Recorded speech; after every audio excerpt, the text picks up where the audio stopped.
کچھ رہا تھا، مولا نے غلام کو آواز دی، غلام پانی اسے نہ دے، پہلے پانی مجھے پلا،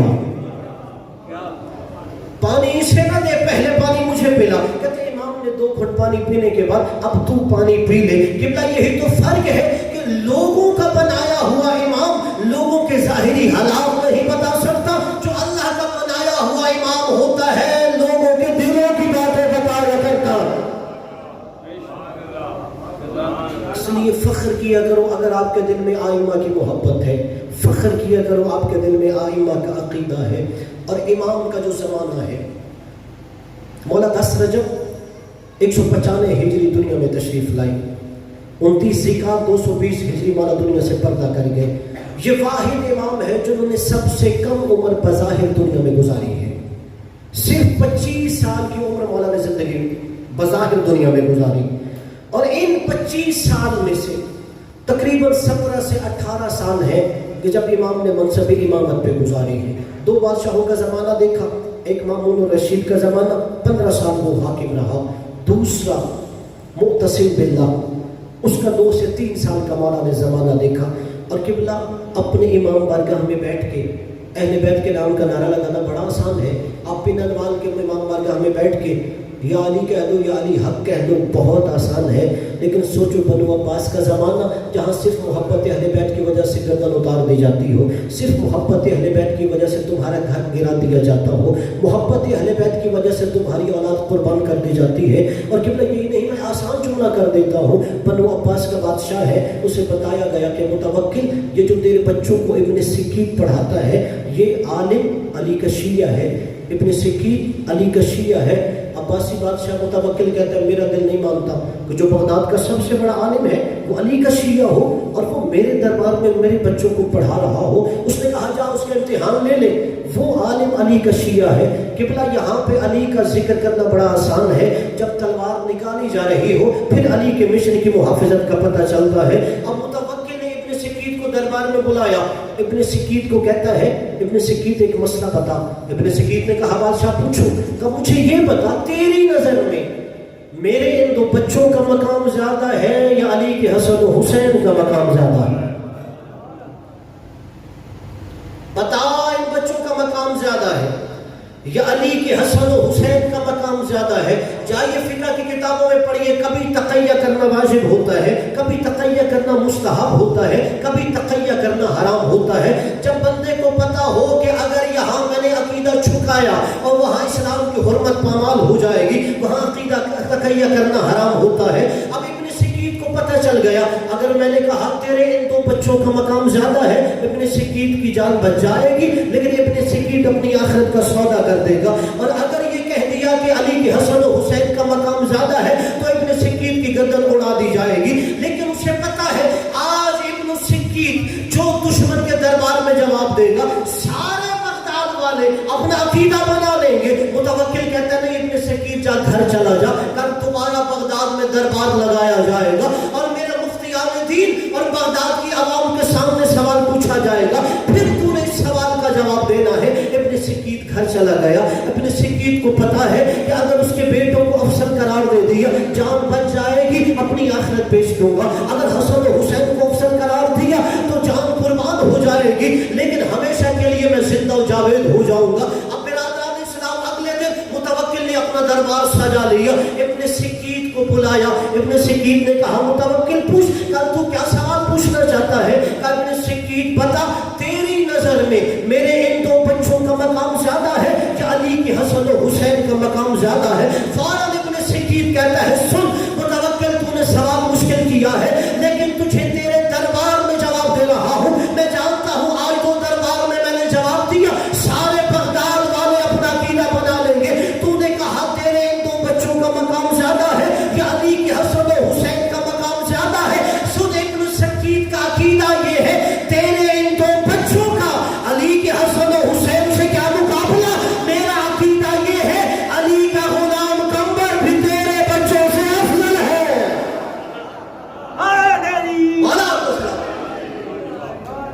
تو کہتا ہے کہ تیرے بچوں کا علی کے بچوں سے مقابلہ کرنا۔ ایسے مشکل حالات میں امام دین ہم تک پہنچا رہے تھے۔ کہا تو کہتا ہے کہ تیرے بچوں کا حسن حسین سے موازنہ، علی کا غلام کمبر بھی افضل ہوتا ہے۔ آپ جائیے نامہ امام کی زندگی پڑھیے، ایک طرف زیدی فرقے کے لوگوں کا مولا مقابلہ کر رہے تھے کہ وہ زیدی فرقہ کے جو چوتھے امام کے بعد امام باقر کی امامت کا منکر ہے، وہ ان کے بیٹے جناب زید کو امام سمجھتے ہیں، اور وہ زیدی باقی آئمہ کو نعوذ باللہ سب و شتم کیا کرتے تھے۔ امام نے سب سے پہلے کہا کہ یہ جو زیدیہ فرقے کے پیروکار ہیں، ان کو مولا نے کہا ان کی مثال ناصبیوں جیسی ہے۔ دوسرا گروہ واقفیہ تھی، یہ وہ گروہ تھا کہ جو 8ویں امام کی امامت کا منکر تھا، 7ویں امام تک صرف امامت کا معتقد تھا۔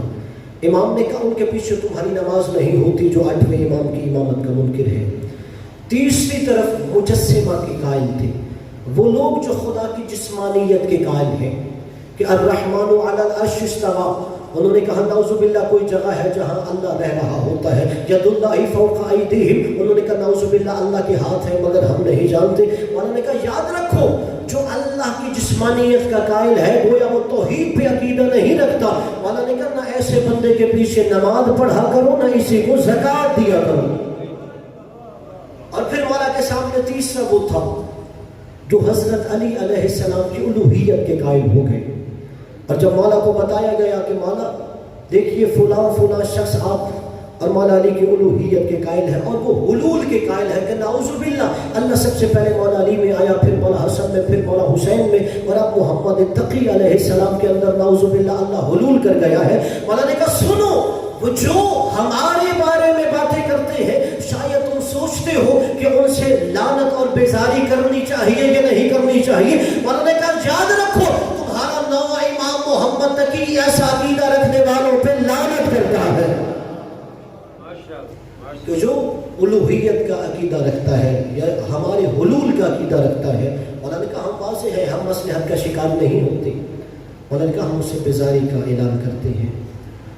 اور میرے عزیز و دوستوں بزرگوں، آپ کو اور ہمیں دین بڑا آسانی سے مل گیا ہے، آپ کا اور ہمارا کچھ قربان نہیں ہونا۔ جاؤ اہل بیت کے گھرانے کا دیکھو، انہوں نے سب کچھ اسلام پہ قربان کیا۔ انشاءاللہ میرے بعد تفصیلی قبلہ جد الاسلام خاوند نقوی صاحب آپ کو سنائیں گے مسائل اور فضائل، بس دو جملے عبادت کے لیے سن لیجیے۔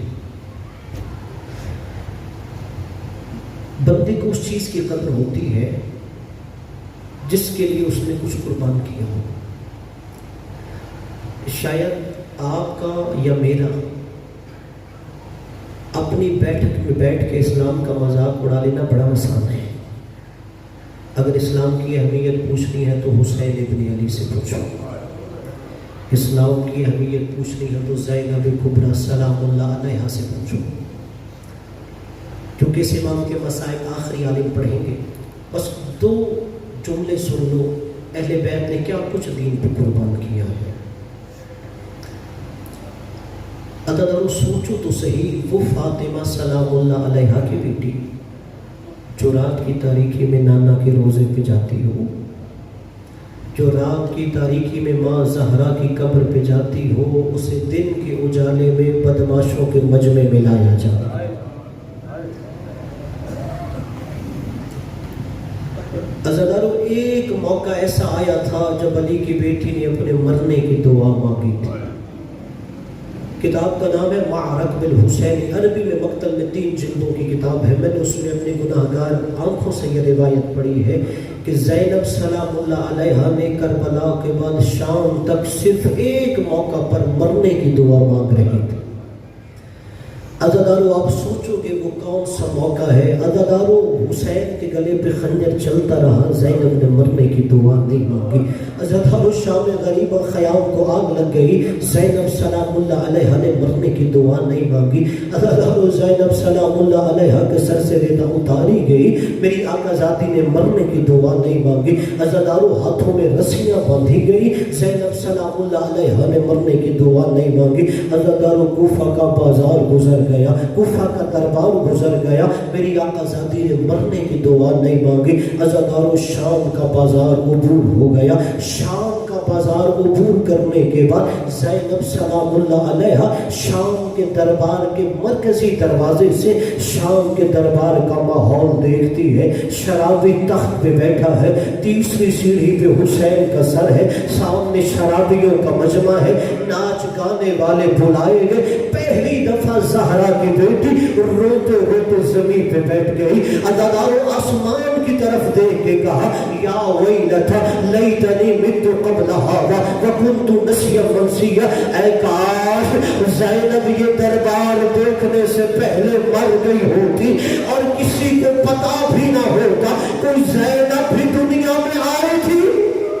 اجرکم علی زہرا. عزادارو ایک روایت اور سن لیجئے تاکہ جو عبادت کرنا چاہے وہ عبادت میں شریک ہو جائے. امام سجاد علیہ السلام کہتے ہیں پھوپھی اماں اگر نانا کا دین بچانا ہے آپ کو دربار میں جانا پڑے گا, اگر نانا کی رسالت بچانی ہے آپ کو دربار میں جانا پڑے گا. عزادارو بسم اللہ الرحمن الرحیم پڑھ کے زہرا کی بیٹی نے اپنا پہلا قدم دربار میں رکھا. عزادارو جیسے ہی قدم رکھا, علماء کہتے ہیں ایک رسی تھی, 12 گلے تھے, اسی رسی میں فضا کا گلا باندھا گیا, اسی رسی میں زینب سلام اللہ علیہا کا گلا. عزادارو سب سے آخر میں وہی رسی 4 سال کی ایک سیدادی کے گلے میں باندھی گئی. کافی دیر کے بعد وہ ملعون شراب کے نشے میں کہتا ہے من منہن بنت زہرا, ان عورتوں میں زہرا کی بڑی بیٹی زینب کون ہے؟ عزادارو جب ہی زینب سلام اللہ علیہا نے اس شرابی کے منہ سے اپنی ماں زہرا کا نام سنا, زینب زینب نہ رہی, زینب حیدر کرار ہو گئی. کہ اس خود یبن طلقہ, ہمارے آزاد کردہ غلاموں کے بیٹے اپنی نجس زبان سے میری ماں کا نام نہ لینا. عزادارو وہی دربار میں نبی کا نابینا صحابی بیٹھا تھا, ساتھ والے کا گھٹنا ہلا کے کہتا ہے آج 61 ہجری علی کہاں شام کے دربار میں آ گیا. وہ کہتا ہے یہ علی نہیں بول رہا. کہ پھر علی کا کون سا بیٹا بول رہا ہے؟ وہ کہتا ہے تیری آنکھیں نہیں ہے, یہ علی کا بیٹا نہیں, علی کی بیٹی بول رہی ہے. عزادارو نابینا صحابی کہتا ہے تجھے یہ بات کرتے ہوئے شرم نہیں آئی؟ کچھ علی کی بیٹی, کچھ شرابی کا دربار, کعبے آئی نہیں, اسے لایا گیا ہے, اس کے سر پہ چادر نہیں ہے, اس کے ہاتھ پسے گردن بندھے ہیں. عزادارو صحابی کھڑا ہو گیا, کہے بنت علی معاف کرنا, میری ایک آنکھ جبل میں جاتی رہی, دوسری صفین میں جاتی رہی. میں نے کہا مولا میری آنکھیں واپس لوٹا دو. مولا نے کہا آنکھیں لے کے کیا کرے گا؟ کہا مولا میں بھی دیکھنا چاہتا ہوں. مولا نے کہا نہیں, 61 ہجری ہوگا, شام کا دربار ہوگا, میری بیٹیاں بیرگاہ ہوگی. الا لعنت اللہ علی القوم الظالمین وسيعلم الذين ظلموا أي منقلب ينقلبون.